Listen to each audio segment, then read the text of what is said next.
One day, whenever Beerus decides to step down, Universe 7 is gonna need a new god of destruction. But who could it be? Well, many fans are pointing towards none other than Broly.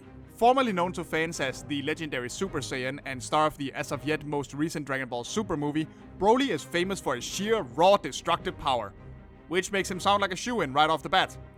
But let's remember that the title of God of Destruction isn't just determined by how hard you can hit things.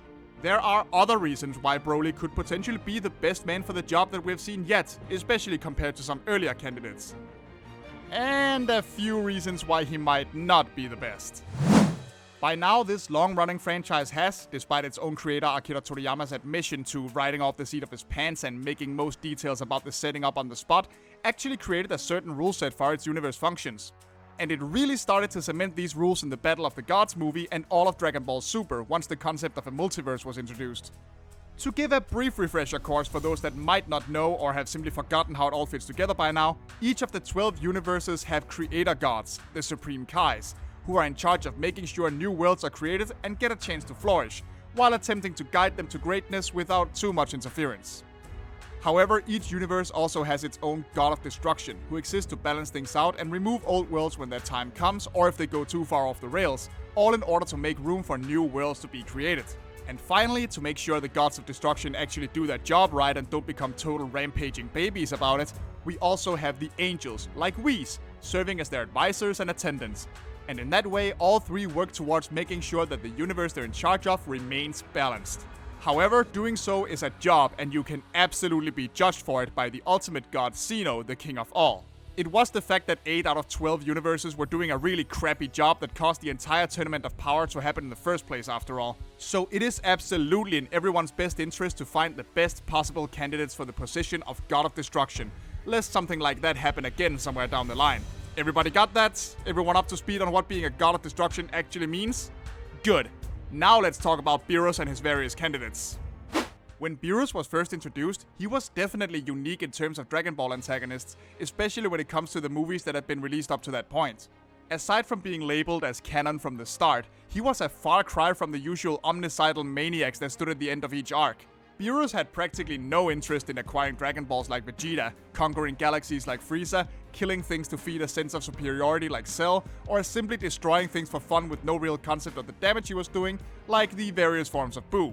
Rather, Beerus woke up from a centuries-long sleep simply because he had a dream about finally meeting a worthy opponent for him to fight.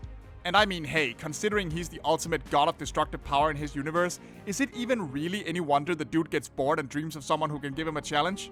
Even when he was actively threatening to destroy the Earth if he didn't get his way, it all came across more as a ploy to lure Goku into giving him the challenge he had dreamt of, via the Super Saiyan God transformation, than an actual threat that he had any intention of following up on. Or at least in retrospect, that's the case. The movie initially did a pretty good job of making you doubt just how serious he actually is about all this, when it isn't making you laugh at Vegeta embarrassing himself like a sitcom dad who invited the boss over for dinner on his wife's birthday. But the actually important point I'm making by saying all of this is that once he actually did get the fight he wanted, he straight up offered Goku his job. So when this video asks a question like, why would Broly ever become the God of Destruction, we can at the very least say, because we know for a fact that Beerus is keeping an eye open for a replacement. And who's a better candidate than a Saiyan, right? Now, in reality, we actually know very little about the Saiyan race and their culture from before they became a part of the Frieza Empire. What we do know is that they are by nature a proud warrior race, basing their standing in society and much of their personal identity on their power and combat ability. Well, Universe 7 Saiyans anyway. I still really want to actually get to visit Universe 6 for a longer period of time and see some of the more good-natured Saiyans we keep hearing about from over there. Anyway, we also know that Saiyans have a number of physical attributes that could be beneficial to a destroyer god. Outside of their various transformations, whether we're talking about giant berserker apes or troll doll hair-colored super forms, Saiyans have a near limitless potential for constant increases in strength. I mean, heck, even their base forms can receive massive boosts in raw power after surviving near-fatal trauma, which is something they're shown to be willing to exploit. You know, like back when Vegeta deliberately had himself nearly killed just to get a power boost so he could fight back against Frieza more effectively. And while a lot of their culture seems to be barbaric and they aren't usually blind to fighting a bit dirty if they have to, they do seem to have some sense of a warrior code, so there is at least a little bit of restraint in how destructive they get. Well, most of the time anyway. So think about it for a second. If you were a god of destruction in Universe 7 and you had to look around for someone who might one day be able to take over your position, why wouldn't you consider checking out the planet that's entirely populated by super strong ape men that only get stronger the more badly they get beaten up? If nothing else, it sounds like it at least belongs on the top 5 of the list of places to check out first. Now, the problem with getting a Saiyan for the job is, well, first of all, most of them are freaking dead. And the survivors, while incredibly strong, are not the safest possible choices when you really take a moment to think about it. Take Goku, for instance. Well, first of all, he already said no. Dude doesn't want to do it, so the discussion is pretty much over at that point. But let's be real for a moment. Even if our boy here did want the job, he probably wouldn't be the best at it. We've gone over how the title of God of Destruction comes with a lot of responsibilities and careful choices, and, well, my man Goku here isn't really much of a responsibilities kind of guy. I mean, sure, he'll step up and knock a bad guy down when they start threatening to kill everyone, but at the end of the day, Goku simply likes to have a good fight, and that's a mindset that causes a lot of trouble for him and folks around him. Like in his infamous, let's have my son who doesn't like fighting deal with the evil bio-android that can't possibly backfire moment of amazing parenting. It's even something he's been called out on by Toppo, himself a candidate for the title of God of Destruction. The anime may have given Goku a more traditionally heroic lean, but really, original manga Goku, which Super takes a few more cues from, really didn't ever think 2 steps ahead about how his lust for a good fight could really screw things up for everyone else. So then you might look at Vegeta and, well, character development aside, he's still not someone you would want in charge of cleaning up the universe, given how hard he still defines himself by his royal pride. And all the Saiyan hybrids that exist so far are either still children or really prefer being a working dad to actually fighting, so they're not the best choices either. So if Beerus wants himself a Saiyan as a god of destruction, well, he's gonna have to look somewhere other than Earth, that's for damn sure. But wait, petty as it was, Beerus ordered Frieza to destroy planet Vegeta back in the day and sort of considered him an agent of destruction, right? Or at least the dub seems to suggest so. So maybe he could be a candidate. Yeah, no, it doesn't take much thought to realize how Beerus would think twice about that idea. Granted, Frieza may be an abnormally strong member of his race. He's strong enough to amass an empire that could subjugate an entire planet of super strong warrior barbarians anyway. But like we've already established, power isn't the only thing that factors into how good of a fit you are for the job. There is one major thing about Frieza that keeps him from being considered for the part. That, aside from the obvious fact that he's a megalomaniacal sadistic psychopath who would probably just blow up several planets for fun whenever he got bored, that is. And that's the fact that, at the end of the day, Frieza is little more than a lazy and entitled brat. No, really. This dude spent most of his life coasting by on nothing more than the raw power he was given at birth and barely ever bothered to get out of that weird hover chair of his if he could help it. Remember, the reason he turned into Golden Frieza in the first place was because for the first time in his life, he actually had some kind of drive to train and better himself due to his desire to kill Goku. And he did that in just 4 months. Now try and imagine how much stronger Frieza could possibly have been if he had spent any meaningful amount of his life actually training. But no. Frieza thinks he automatically deserves to be top banana based on nothing more than being born for it, and is for the most part only willing to put in the barest minimum of effort to keep it that way. When even a lazy cat like Beerus could potentially consider you more likely to sit on your butt and gloat about how awesome you are than actually doing your job, you might not be a good fit. Again, aside from the whole thing with him being like super evil and stuff. So now that we've crossed out the names of all the other candidates so far, that we know of anyway, let's turn our eyes back to Broly himself. After all, while Broly was presented as the strongest opponent the gang had ever faced back in his debut film as well, this version is far stronger than that simply by virtue of being introduced way later in the timeline, and still being the toughest bastard they've met.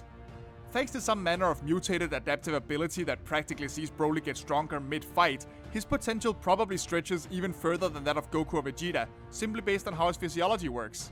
There is a reason that butthole dad of his wanted to raise him to essentially be his attack dog after all. To compare directly, the original Broly was introduced around the time of the Cell games and took the combined energy of 4 Super Saiyans and a Namekian to stop him from rampaging. That's a pretty tough mother right there, but Super Broly has even more bragging rights. This dude was able to, if not win or fight entirely on even footing with, then at least withstand an insane amount of attacks from Super Saiyan Blue Gogeta. That means that Super Broly was able to go toe-to-toe with the combined strength of 2 of our other candidates for God of Destruction, while they were fused into one person, and while they were in their most powerful form. And that's without taking into account that Vegeta and Goku both had decades of training from various teachers, while Broly essentially just had play fights with his dad on a rock somewhere for several decades, since he never actually had a need to get more skilled at fighting to win.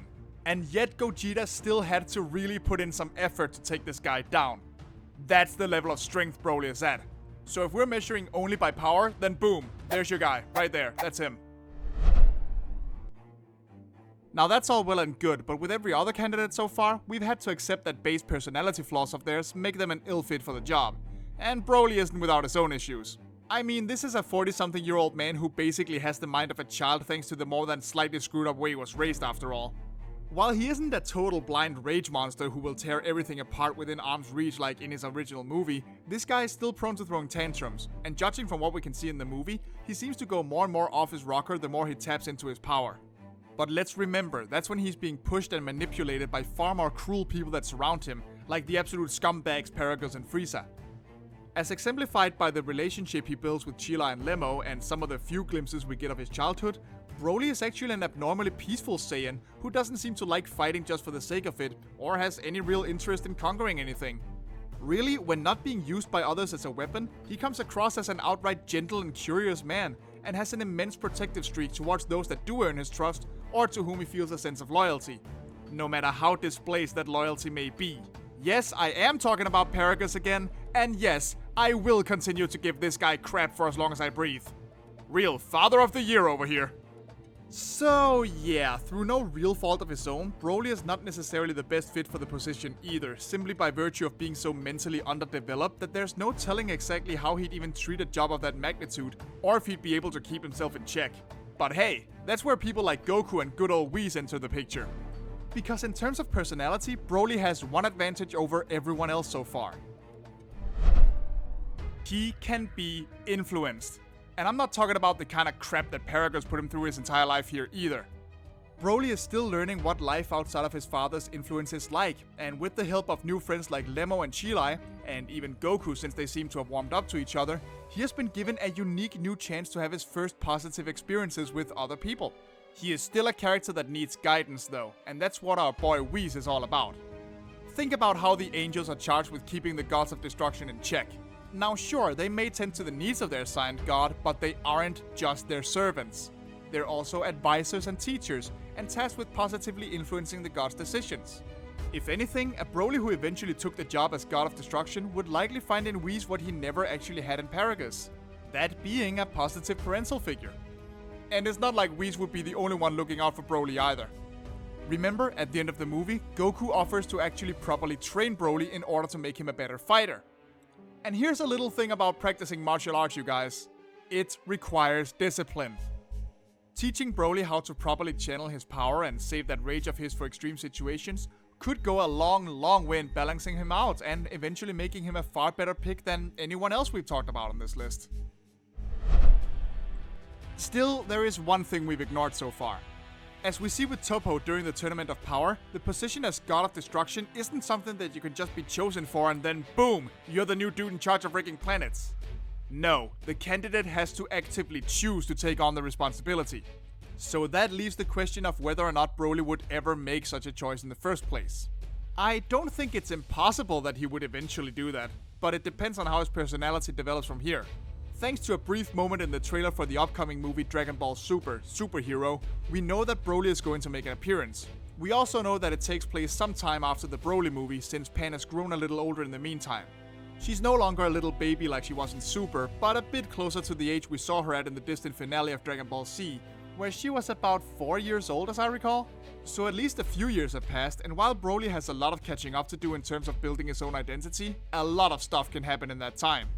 But still, it's hard to imagine that he's in any hurry to leave Lemo and Chilai just yet and go live with just one other person again. And I mean, who can really blame him on that one, right? It's probably not a choice he'll have to make until sometime way off in the future, but when you really look at the show and consider the various other characters who could take the spot, Broly comes across as a pretty good choice, simply by virtue of still having the potential to become someone who's actually worthy of it. I wouldn't hold my breath waiting for this to happen though. Beerus is in no hurry to step down, and frankly, I don't want him to. Having a lazy cat for a god of destruction is just way too entertaining for me to want that to stop just yet. Hey folks, I'm Bjarke Johansen, but you can just call me Ash. I hope you enjoyed hearing me psychoanalyze anime characters for about 15 minutes. Did I overlook any other great candidates? Make sure to tell me in the comments and subscribe to CBR for more videos, or come find me on Twitter and let me know. See you next time folks, bye bye.